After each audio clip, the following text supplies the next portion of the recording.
I understand this bail appears to be high, but the reason is you have these pending warrants. If the state finds out that those warrants, excuse me, sir, did you just flip me off? No, I didn't flip you off. I was saying what I'm going like this. Okay. This is driving Well, me I want to crazy. make I want to sure. flick you off. I'm not that disrespectful, sir. Well, My mama raised me right.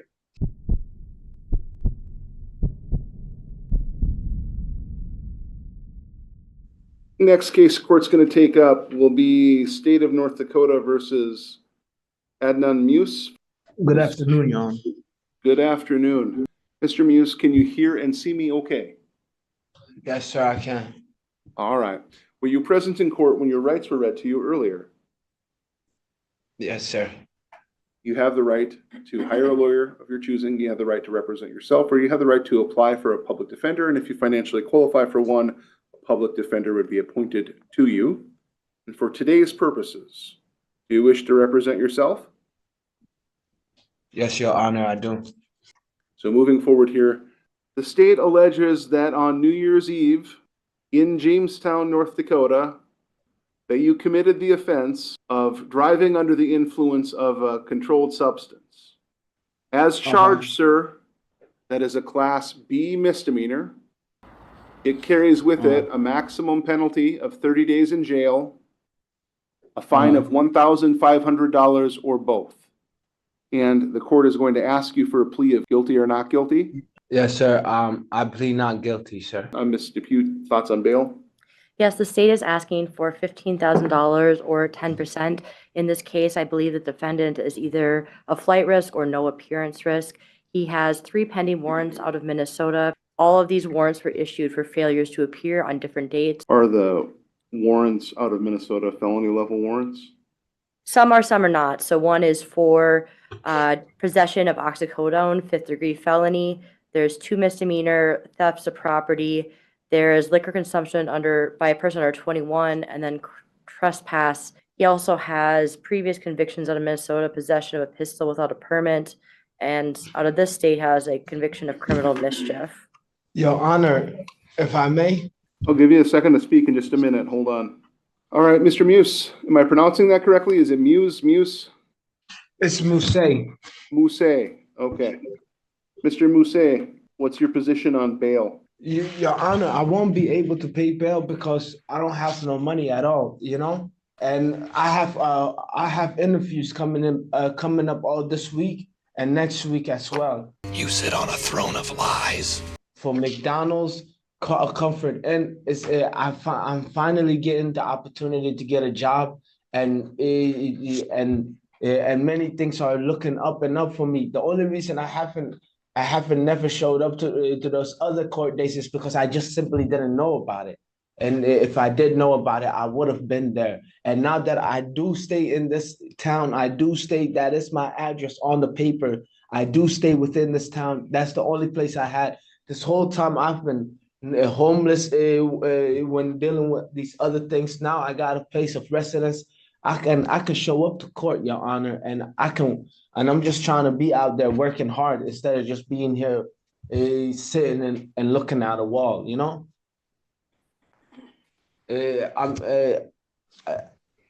I will show up to court, Your Honor. Give me just a moment here, please. All right. The court does have sufficient information here to believe that the defendant will not appear, not by any fault of the defendant, but simply because as soon as these other jurisdictions find that Mr. Muse is currently present in Stutsman County, they will initiate extradition proceedings, and the court will simply lose jurisdiction if bail is set lower than what the court intends to set bail at here. Court notes these are Class B misdemeanor level offenses. The maximum penalty is 30 days on these offenses, and ordinarily cases run or charges in the same file run concurrent unless there's a really compelling reason to continue them consecutively. So the court notes the clock is ticking here for the maximum penalty for these types of offenses. Nevertheless, the court does have sufficient concerns that the defendant simply won't appear because he'll be in custody in a different location if the court sets bail at a very low amount or an amount the defendant can make.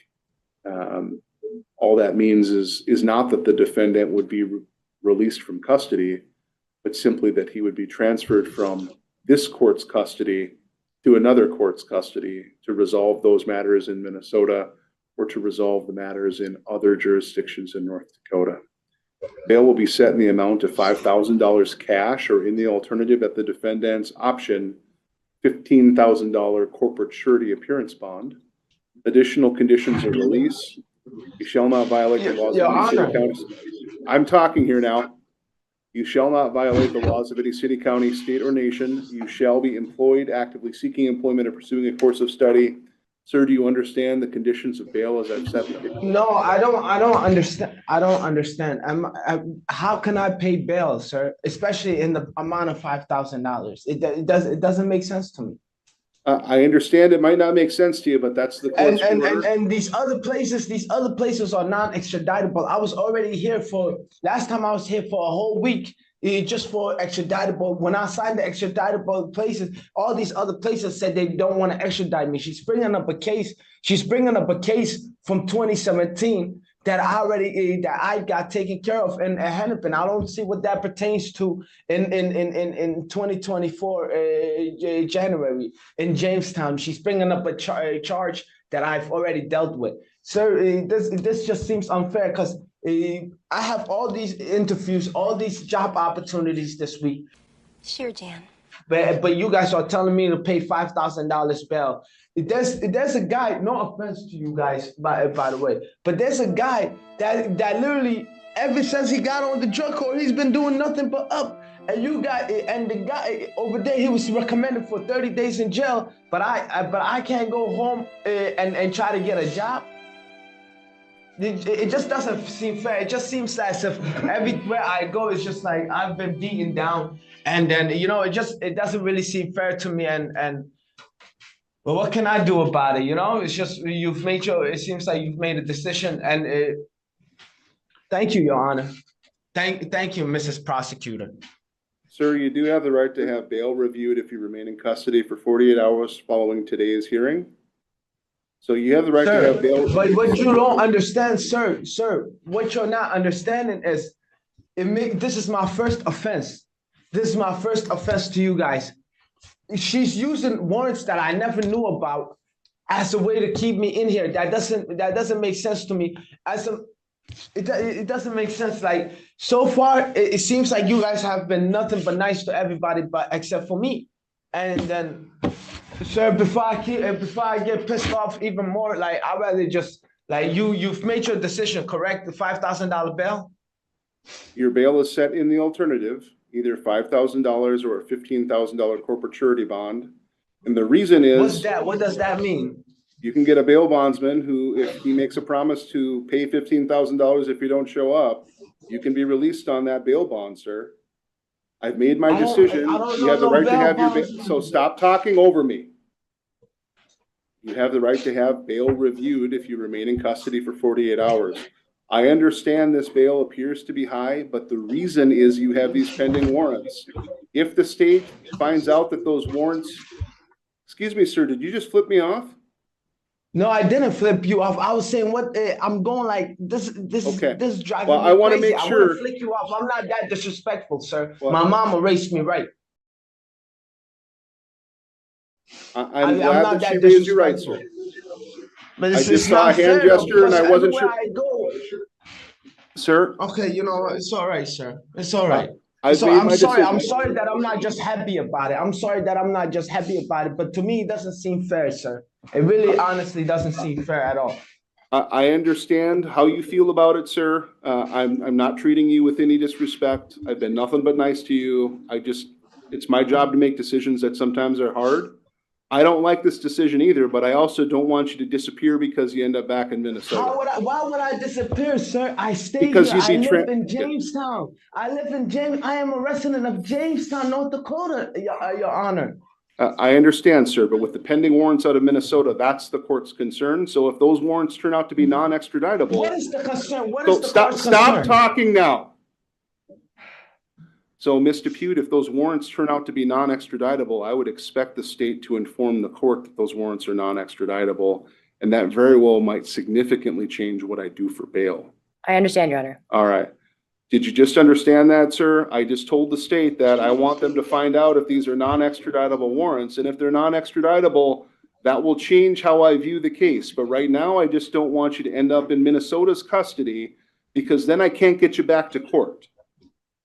Okay? Okay, thank you. So Thank you, that's sir. that's Okay. what I asked the state to do, but I've made my decision for today, because right now it looks like Minnesota will take you, and it's not your fault. It just, that's how it is. So Sir, I want to make sure it's you don't non-extradite- disappear. Your Honor, there are non-extraditable 100% because I've been here. This gentleman here, last time I was here for a week, and they were waiting for extraditable just for Minnesota to say, we don't want him. It's not extraditable. We don't want him. You know, just for Minnesota to say that, sir, I've dealt with this. I've been trying to get that figured out. I've been trying to get some money so I could pay the bill and you get a court date set up and everything, but I can't do that without a job, without me being out there and getting a job and working hard for my money. Sir, you see where I'm being placed between a rock and a hard place, sir? They are unextraditable. And when can we find out that, how fast can you guys find out that they're non-extraditable so I can make these interviews, sir? Please, please try to work with me so I could be let out today. So I can, because I know it's fast. We can find this out fast, quite fast, right? Because I was here last time. Yeah? Sir, that's not something that I can do today. So at this point, I've made my decision. You can have bail reviewed within 48 hours. Mr. Pute's going to be working hard to determine whether these are compatible or not. So that concludes the matter. Go with the sheriff. Thank you. All right, am I good to go? You are. Have a good day, sir. Next case the court's going to take up will be State of North Dakota versus Kelly Lynn Andrews. Miss Andrews appears by reliable electronic means. Good afternoon, ma'am. Can you hear and see me okay? Yes, Your Honor. Sorry, I'm crying because that just scared the crap out of me. I don't want you to be in a bad mood because I don't have bail money. Yeah. I'm not in a bad mood. So here's where we're at. Can you hear and see me okay? Yes, Your Honor. Ma'am, you mentioned that you were present during your rights video. You have the right to an attorney that you hire. You have the right to apply for a public defender, or you have the right to represent yourself. If you choose to represent yourself, I want you to understand that that decision isn't necessarily a permanent decision. You can apply for a public defender or hire a lawyer at a later time if you so choose. For today's purposes, how would you like to proceed with respect to your right to an attorney? My rent is $950 a month. But that's not actually hold on, let me talk to this guy, bro. I'm frustrated. I'm mute, bro. I don't care, bro. Let's go. Who lives with you at your home? My boyfriend, Anyone my dog else? and cat. No, my dog and cat.